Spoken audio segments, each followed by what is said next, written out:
Voici le résumé de Les mains sales de Jean-Paul Sartre. Si cette vidéo vous intéresse, likez, abonnez-vous et dites-moi en commentaire quelle œuvre philosophique ou pièce de théâtre vous aimeriez que je résume prochainement. Mais au fait, peut-on agir politiquement sans se salir les mains? Je vous donne ma réponse à la fin de cette vidéo. Alors voici l'histoire.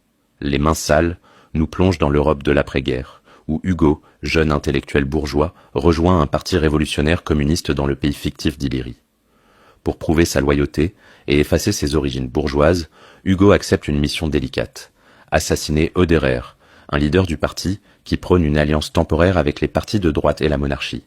Sous une fausse identité, Hugo devient le secrétaire d'Oederer. Au fil du temps, il commence à admirer cet homme pragmatique et charismatique. Oederer défend l'idée qu'en politique, la fin justifie les moyens et qu'il faut parfois se salir les mains pour atteindre ses objectifs.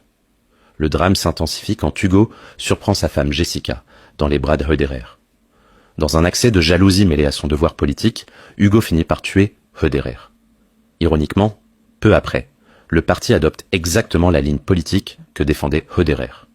Après 2 ans de prison, Hugo découvre que le parti veut le réhabiliter en présentant son acte comme un crime passionnel, effaçant ainsi sa dimension politique. Refusant cette manipulation de son geste, Hugo choisit de rester fidèle à son acte et à sa signification politique, ce qui le conduit à sa propre perte.